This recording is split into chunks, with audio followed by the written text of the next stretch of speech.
नमस्कार, मैं हूं मृत्युंजय कुमार झा। शाम के 5:30 बज चुके हैं और अगले आधे घंटे तक आपके सवालों का सबसे बड़ा मंच तैयार है। अगर आपने कमोडिटी में ट्रेड किया है या फिर नया ट्रेड करना चाहते हैं, जानना चाहते हैं कि आपके लिए कहां पर कमाई के मौके हैं, तो आप सवाल पूछिए। नंबर आप नोट कर लें 02223001634। इसके अलावा आप 02223001635 पर भी अपना सवाल पूछ सकते हैं।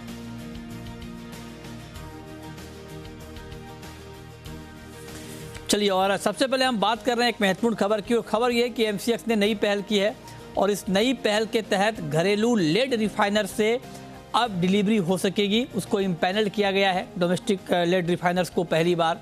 इस पर बातचीत करने के लिए हमारे साथ इस वक्त जुड़ रहे हैं चित्तरंजन रेगे, जो कि बेस मेटल के हेड हैं एमसीएक्स में। बहुत बहुत स्वागत है आपका रेगे जी। ये कमाल करने का ख्याल कैसे आया सर, और क्या इम्पैक्ट होगा इसका? धन्यवाद मृत्युंजय। मुझे उम्मीद है कि आपको याद होगा, हम इसके बारे में काफी लंबे समय से चर्चा कर रहे थे। ये ख्याल बहुत सिंपल था कि जब से डिलीवरी बेस कॉन्ट्रैक्ट में कामकाज चालू हुआ, तो एक जो एक्सेप्टेबल नॉर्म हुआ करता था कि एलएमई रजिस्टर्ड ब्रांड्स को हम एक्सेप्ट करें, वो काम शुरू करने के हिसाब से तो बेहतरीन था। बट धीरे धीरे करके हमें ये प्रोडक्ट एडवाइजरी कमेटी मीट्स वगैरह में हमें ये पता लगा कि हमारे देश में भी कई ऐसे धातु बनाने वाले लोग हैं जो क्वालिटी प्रोडक्ट बना सकते हैं, और उनकी भी इच्छा है या उनका भी मन है कि ये जो प्राइस डिस्कवरी मैकेनिज्म जो एमसीएक्स ने चालू किया है, इसमें डिलीवरी में के माध्यम पार्टिसिपेट कर सकें। तो पहला तो इशू ये था कि अगर क्वालिटी प्रोडक्ट बनाया जा सकता है तो छोटा बड़ा या मतलब व्यवसाय का कोई इशू नहीं है। मतलब अगर वो क्वालिटी प्रोडक्ट हमको डिलीवर कर सकते हैं तो हमें उसमें उनको एक एंट्री पॉइंट देना पड़ेगा। तो उस हिसाब से ये चर्चा हुई और फिर हमने एक प्रोसेस तय किया कि क्वालिटी प्रोडक्ट को कैसे हम पहले से तय करें, कैसे ऑडिट करें, कैसे उसका आकलन करें कि प्रोडक्शन यूनिट ये कंसिस्टेंट तौर पे, रेगुलर तौर पे ये क्वालिटी मेटल बना सकता है। तो इस तरीके से ये विस्तृत प्रोसेस हमने फॉलो किया और कर रहे हैं। और ये दो जो प्रोड्यूसर्स हैं, पायलट इंडस्ट्रीज और ग्रेविटा इंडिया, इनका एम्पैनलमेंट आज फाइनली हुआ। तो ठीक है, ये आपने डिटेल में बताया कि किस तरह से ये हुआ है। लेकिन एक बात आप जरा बताएं कि जो आपने कहा ये बात ठीक है, लेकिन अब तक चूंकि एलएमई जो अप्रूव्ड ब्रांड था उसके तहत डिलीवरी होती थी, अब ये आप कह रहे हैं कि डोमेस्टिक रिफाइनर्स को आपने शामिल किया है, तो जो डिलीवरी लेंगे उनके कारोबार पर क्या फर्क पड़ेगा पहले के मुकाबले अब में? बायर के लिए मतलब अगर एलएमई ब्रांड्स की ही बात करें तो क्या होता है कि काफी सारे ग्रेड्स के तहत ब्रांड्स का अप्रूवल होता है। तो मतलब 99.97, 985, 99, 994, मतलब काफी ग्रेड्स हैं जिसके तहत ब्रांड्स का एम्पैनलमेंट होता है। हमने जो 99.97 जो मिनिमम ग्रेड एलएमई का है, यहाँ पे जो हमने तहकीकात करी और यहाँ पे जो कारोबारियों से बात करके समझ में आया कि अगर हम 99.98% लेड मिनिमम इस प्रकार का एक केमिस्ट्री और इसमें और 17 इम्प्योरिटीज को अगर इसका विश्लेषण प्रॉपर तरीके से हो सके, तो उसके बाद जो लेड मेटल होगा उसकी एक्सेप्टेबिलिटी के लिए कंज्यूमर साइड से वो काफी ज्यादा रहेगी। मुझे लगता है कि ये प्रोडक्ट जो है कम से कम 75 से 80% कंज्यूमर्स के लिए मायने रखता है। तो वो स्टार्टिंग पॉइंट था। तो पहले तो हमने ग्रेड को एम्पैनल किया, उसकी एक्सेप्टेबिलिटी जो है बाजार से तय करके फिर उसको लिस्ट किया और उसके तहत ब्रांड्स का एम्पैनलमेंट हुआ है। मतलब ये ब्रांड्स जो अब हमने अप्रूव किए हैं या आने वाले समय में इस ग्रेड के तहत करेंगे, वो ऐसे ब्रांड्स हैं जो ये ग्रेड कंसिस्टेंट तरीके पे बना सकें। अब इसका एडवांटेज बायर को ये है कि अगर जब कभी वो एमसीएक्स में काम करते हैं, हेजिंग का काम करते हैं, तो एक एडवांटेज है ही। लेकिन कल हेजिंग के साथ अगर वो यहाँ से डिलीवरी लेते हैं तो उन्हें ये मन में शंका होने की जरूरत नहीं है कि मुझे क्या क्वालिटी का माल मिलेगा। तो क्योंकि आप ये कह रहे हैं कि क्वालिटी पर कोई चिंता नहीं करने की जरूरत होगी, लेकिन आप एक बार बताएं कि एलएमई वाला भी चलता रहेगा या फिर अब सिर्फ यही डोमेस्टिक रिफाइनर्स वाला ही चलेगा? अभी फिलहाल बोथ विल कोएग्जिस्ट, मतलब दोनों का एक्सेप्टेंस चलता रहेगा। अच्छा। और अभी एम्पैनलमेंट का प्रोसेस चालू हुआ, तो एक मर्तबा इसमें मतलब हमें रिस्पॉन्स तो बेहतरीन है, और एक बार मुझे लगता है कि अभी तो कोएग्जिस्टेंस जारी रहेगा। तो इम्पैनल्ड हुए हैं, इससे काम चल जाएगा या और ज़्यादा लोगों को आप शामिल करेंगे, ज़्यादा इम्पैनल्ड करेंगे?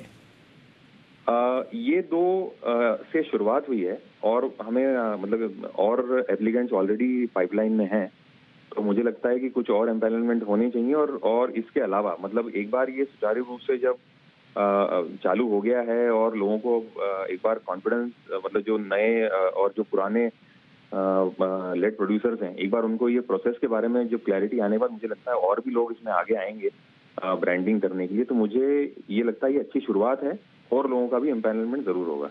तो मान लीजिए आप कह रहे हैं कि अभी चॉइस रहेगी लोगों के पास कि चाहे तो आप LME अप्रूव्ड लें या फिर डोमेस्टिक रिफाइनर से, right sir?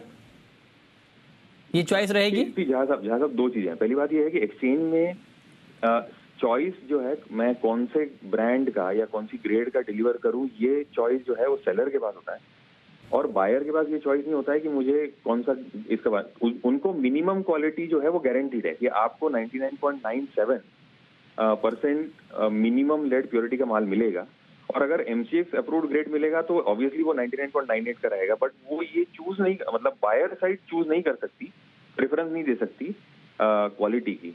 Buyer side preference सिर्फ सेलर के पॉइंट ऑफ व्यू से बोल रहा हूँ सर, कि अगर मान लीजिए मैं ये सवाल पूछने का मेरा मकसद ये है कि अगर मान लीजिए सेलर जो हैं जिनको देनी है डिलीवरी, और अगर मान लीजिए उनकी तरफ से LME को ही ज़्यादा प्रीफर किया गया और रिस्पांस ठीक नहीं मिला, तो उसके लिए कोई स्ट्रेटजी आपने प्लान B कुछ रेडी रखा है क्या?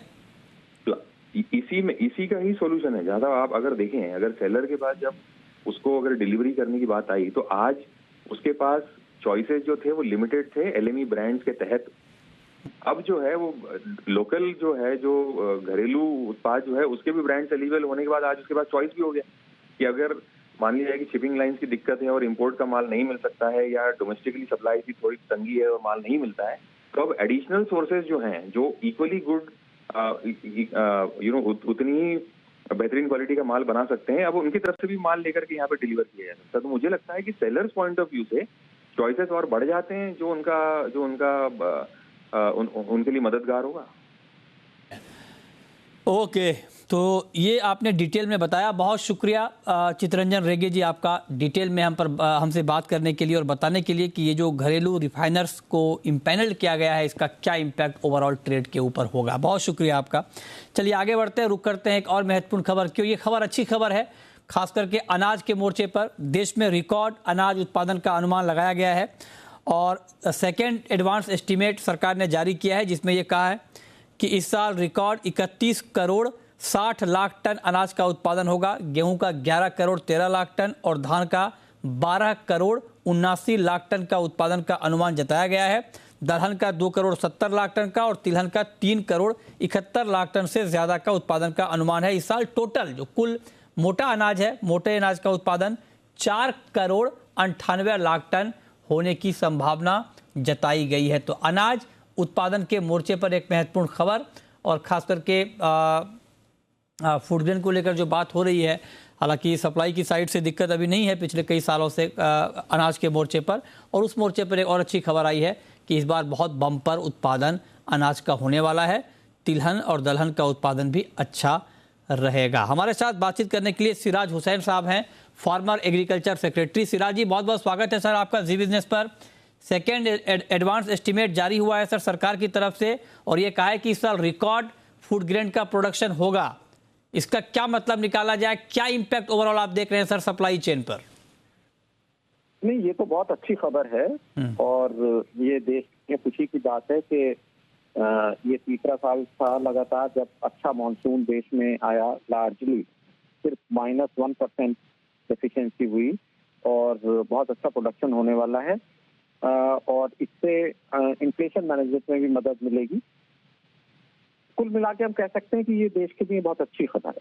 खबर तो है सर। मैं आपसे एक बात और जानना चाहता हूं कि 2 हमारे जो कंसर्न एरियाज हैं, एक तो पल्सेस को लेकर, एक ऑयल सीड को लेकर, और वहां पर जो एस्टीमेट आया है कि दलहन का 2 करोड़ 70 लाख टन और तिलहन का 3 करोड़ 71 लाख टन उत्पादन रह सकता है। आपको लगता है कि ये मतलब इससे कुछ राहत मिलेगी, या आपको लगता है कि डिपेंडेंसी इंपोर्ट के ऊपर अभी कम नहीं होने वाली है? नहीं, देखिए ये तो बहुत अच्छी खबर है, एस्टिमेट भी अच्छे हैं। बस इसमें एक मसला ये है कि पहले हमने ये देखा है कि गवर्नमेंट के एस्टिमेट अक्सर जरा हायर साइड में होते हैं, ट्रेड के एस्टिमेट लोअर साइड में होते हैं। अब देखिए पिछले साल जब फोर्थ एडवांस एस्टिमेट आया था चने का, तो गवर्नमेंट ने कहा कि 12 मिलियन टन प्रोड्यूस होगा। ट्रेड एस्टिमेट था 8-9 मिलियन टन का। अभी गवर्नमेंट ने प्राइस भी एमएसपी के नीचे ही था, फिर भी गवर्नमेंट ने फ्यूचर ट्रेडिंग बैन कर दी। इसका मतलब ये है कि गवर्नमेंट को खुद भी शायद अपने एस्टिमेट पे भरोसा नहीं था। अब यही सोयाबीन में हो रहा है। देखिए खरीफ की फसल हो चुकी है, सोयाबीन की कहती है 13 मिलियन टन होगी, और लेकिन सोपा कह रहा है कि 12 मिलियन टन है। तो इसमें जरूरत यह है कि हम टेक्नोलॉजी का इस्तेमाल करके, टेक्नोलॉजी की काफी बात करी है फाइनेंस मिनिस्टर ने बजट में, तो हम ड्रोन्स का और बाकी टेक्नोलॉजी का इस्तेमाल करके करेक्ट एस्टिमेट जितना पॉसिबल है वो दें।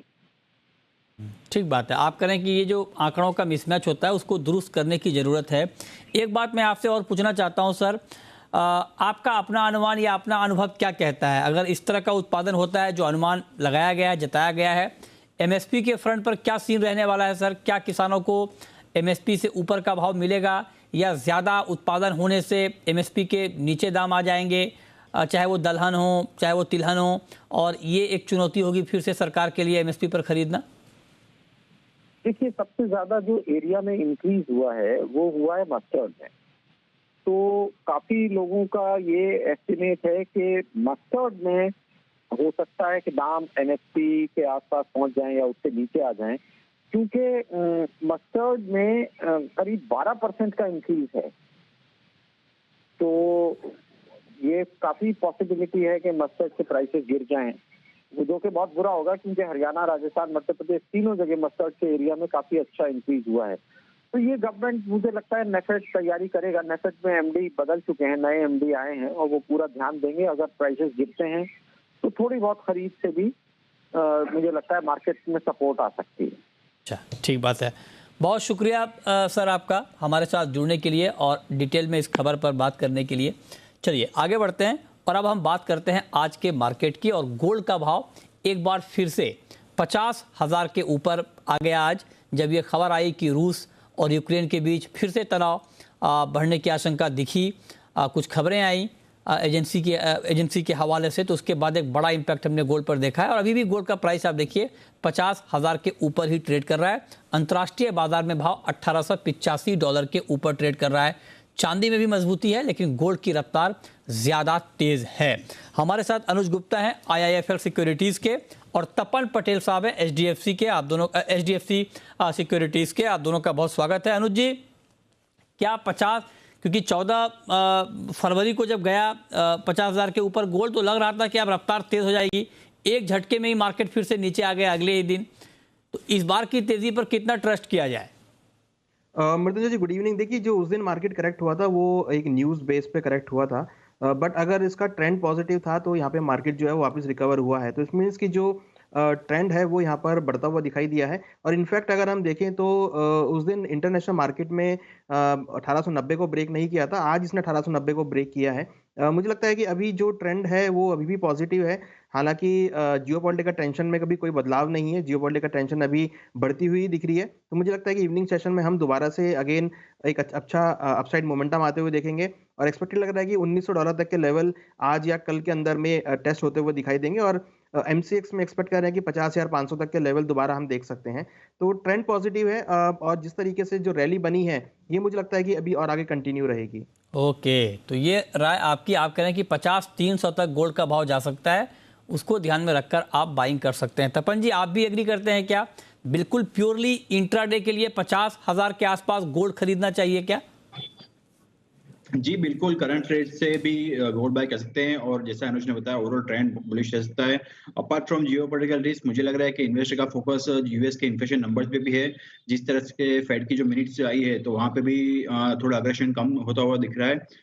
शायद जो एक्सपेक्टेशन था कि ज्यादा रेट हाइक होंगे तो उससे कम हो सकते हैं रेट हाइक, और जैसे फेड ने मिनट्स में डिस्कस हुआ कि ग्रेजुअल वो मॉनिटर करेंगे डेटा को, उसके बाद रेट हाइक की वो लोग बात करेंगे। तो इसका भी एक सपोर्ट यहाँ पे मिला कि इन्फ्लेशन के कंसर्न्स काफी ज्यादा है। तो मुझे लगा बाय एंड डिप्स या करंट रेंज पे भी बाय कर सकते हैं। 49,850 एक अच्छी रेंज है बाय करने के लिए। टारगेट 50,300, स्टॉप लॉस जो है वो 49,700 का रख के गोल्ड में बाय कर सकते हैं। ओके, दोनों एक्सपर्ट की राय आपकी स्क्रीन पर आप देख लीजिए। दोनों कह रहे हैं कि आप गोल्ड खरीदिए। एग्जैक्ट टारगेट बिल्कुल दोनों का सेम है, 50,300। तो आपके लिए कोई कंफ्यूजन नहीं, कोई दुविधा नहीं, कोई असमंजस नहीं। आपको दोनों एक्सपर्ट गोल्ड में बाइंग की राय दे रहे हैं। लेकिन हाँ, इवनिंग में अब यूएस मार्केट खुलेगा तो आप जब भी ट्रेड लें स्टॉप लॉस जरूर लगाएं, उसके बिना ट्रेड ना करें। चलिए अब हम शुरू करते हैं सवाल जवाब, और पहला सवाल है आशुतोष का। पूछिए आशुतोष। सर, सिल्वर पे करंट रेट पे क्या करना चाहिए सर? चांदी में करंट रेट पर क्या करना चाहिए? ओके, बताइए अनुज जी, क्या करना चाहिए सिल्वर में? देखिए, सिल्वर अभी चल रहा है 63,600। अगर यहाँ से 100 रुपये नीचे आते हैं 63,500 के आसपास तक, तो खरीदारी का ट्रेड रखना चाहिए। हमें लगता है कि ऊपर में 64,500 तक, 65,000 तक के लेवल देखने को मिल सकते हैं। तो सिल्वर मुझे लगता है कि आप करंट रेट से मतलब 100 रुपये ऊपर नीचे खरीदारी का ट्रेड ले सकते हैं। ओके, ये राय आपकी हो गई। चांदी पर 329 रुपये ऊपर है एमसीएक्स पर चांदी का भाव। इस बीच विजय कुमार हमारे साथ जुड़ रहे हैं। विजय जी नमस्कार, पूछिए। लेना चाहिए कि अभी रुकना चाहिए? क्या, कौन सी कमोडिटी सर? हाँ, अच्छा, गोल्ड। Gold, okay.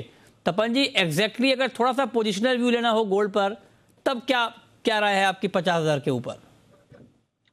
जी, मुझे अगले 2-3 महीने में गोल्ड का पॉजिटिव लग रहा है। और कॉमेक्स मार्केट अगर देखें इंटरनेशनल मार्केट में, तो 1970 के लेवल जो है वो आ सकते हैं। और सेम एमसीएक्स में अगर कन्वर्ट देखें तो 51,200 51,800 की रेंज जो है वो आ सकती है। तो वो व्यू लेके शॉर्ट टू मीडियम टर्म का रेंज लेके करंट लेवल पे भी बाय कर सकते हैं। स्टॉप लॉस जरूर लगाएं 28,500 का, और करंट रिस्क भी उसमें बाय कर सकते हैं। ओके, तो ये राय हो गई आपकी कि यहाँ पर क्या ट्रेड आप कर सकते हैं। नेक्स्ट कॉलर हमारे साथ साहिल हैं। पूछिए साहिल। सर, मुझे एल्यूमिनियम इंट्राडे के लिए लेना है सर।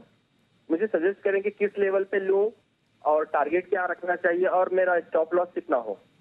अच्छा सवाल आपने पूछा। एल्युमिनियम बिल्कुल आज के लिए अनुज जी, अगर इनको लेना है तो किस भाव पर लेना चाहिए, किस टारगेट पर निकल जाना चाहिए, और स्टॉप लॉस कहाँ लगाना चाहिए?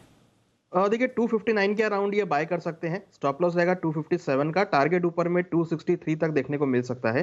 तो अभी 260 चल रहा है। मुझे लगता है कि अभी 1 रुपया अगर नीचे मिलता है 259 तक, तो वहां पर एक खरीदारी का ट्रेड ले सकते हैं।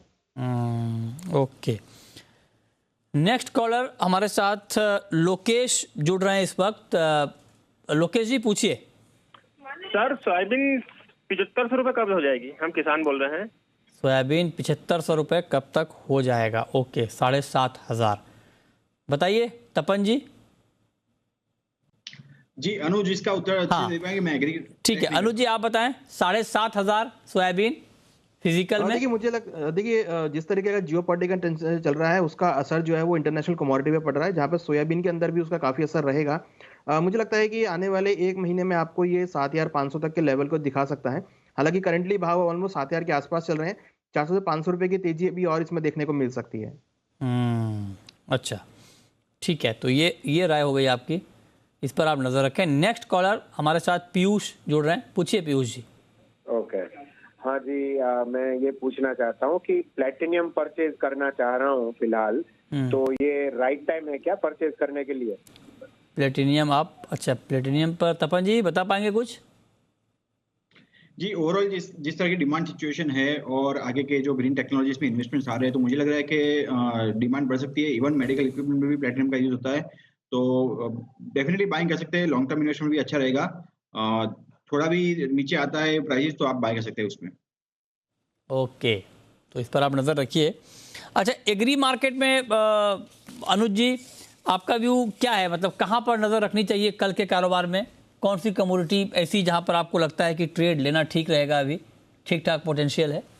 मृत्युंजय जी, मुझे लगता है कि ग्वार में हमने गिरावट आते हुए देखी है, तो ग्वार के अंदर यहाँ पे बिकवाली का ट्रेड ले सकते हैं। नीचे भाव करीबन 6,150 तक आ सकते हैं। वहीं कैस्टर हमने देखा है कि आज 7,000 के ऊपर ब्रेक करता हुआ निकला है, तो कैस्टर मुझे लगता है कि यहाँ पे खरीदारी का ट्रेड कंटिन्यू रखना चाहिए। ऊपर में हमें लगता है कि 7,200 तक के लेवल कैस्टर में देखने को मिल सकते हैं, तो ट्रेंड इसका पॉजिटिव है। साथ में जीरा के अंदर भी हमें लगता है कि खरीदारी का ट्रेड लिया जा सकता है। 22,000 तक के टारगेट मुझे लगता है कि जीरा में देखने को मिल सकते हैं। ओके, 22,000 तक का टारगेट आप कह रहे हैं कि जीरे में देखने को मिल सकता है। अभी आज मार्केट 3% के करीब तेजी के साथ बंद हुआ है। नेक्स्ट कॉलर हमारे साथ संजय हैं। पूछिए संजय जी। हेलो नमस्कार, पूछें। तो सर टर्मरिक फ्राई का प्राइस अभी कितना है, क्या सकते हैं? Turmeric, okay. अनुज जी बताइए, टर्मरिक में अभी क्या आउटलुक आपका है? क्या दोबारा 10,000 का लेवल हम देख पाएंगे टर्मरिक में? देखिए बिल्कुल मसालों में सभी का ट्रेंड पॉजिटिव है। हालांकि टर्मरिक में थोड़ा सा भाव नीचे आया है, जो कि एक अच्छी बाइंग अपॉर्चुनिटी लगती है। 9,700 के आसपास भाव चल रहे हैं। मुझे लगता है कि करंट रेट से भी आप खरीदारी कर सकते हैं। ऊपर हम अगेन 9,900 10,000 तक के लेवल यहाँ पर आते हुए देखेंगे। तो मुझे लगता है कि टर्मरिक में खरीदारी दोबारा से आप ट्रेड का इनिशिएट कर सकते हैं। ओके, नेक्स्ट कॉलर प्रदीप है हमारे साथ वाशिंद से। पूछिए प्रदीप जी। आप सुन रहे हैं प्रदीप जी? हेलो जी जी सुन रहा हूँ सर, पूछिए। हाँ सर, सोयाबीन में आगे क्या हो सकता है? सोयाबीन। अच्छा, आपका सवाल सोयाबीन पर है। अभी अनुज जी ने बताया भी था। अनुज जी फिर से बताइए क्या आउटलुक? देखिए सोयाबीन हमें लगता है कि आगे पॉजिटिव टेरिटरी में रहेगा। और ऊपर में हमें लगता है कि 7,500 तक के लेवल आपको देखने को मिल सकते हैं आने वाले एक महीने में। इंटरनेशनल मार्केट में भाव बढ़े हैं और जो जियोपॉलिटिकल टेंशन है उसका भी असर पूरे ही एडिबल ऑयल पैक में देखने को मिल रहा है। मुझे लगता है कि उससे सोयाबीन को भी असर रहेगा और भाव ऊपर में 7,500 तक आ सकते हैं। ठीक है, नेक्स्ट कॉलर अमित है हमारे साथ। पूछिए अमित जी। सर मेरा सवाल है निकल पे। सर मेरा सवाल ये है कि निकल 1900 जाएगा या नहीं जाएगा? 1900, ओके। बताइए तपन जी, 1800 के आसपास है निकल, क्या 1900 तक जाने का पोटेंशियल है निकल में? जी बिल्कुल है, निकल में 1900 तक जाने का पोटेंशियल, जिस तरह की डिमांड है और टाइट सप्लाई है, और जैसे रशिया यूक्रेन का टेंशन भी है, तो ये सारे फैक्टर्स जो है सपोर्ट कर सकते हैं प्राइसेस को। कोई भी पॉलिसी रिलेटेड कमेंट्स इंडोनेशिया की तरफ से अगर आता है तो एक सडन स्पाइक आ सकता है निकल में। तो बिल्कुल 1900 तक जा सकते हैं। बाइंग इसके भी स्ट्रेटेजी यहाँ पे कंटिन्यू कर सकते हैं। 1760 से 1740 की रेंज जो है बाइंग के लिए अच्छी है, आप बिल्कुल वहां से बाय कर सकते हैं। ठीक है, अब वक्त है रैपिड फायर राउंड का।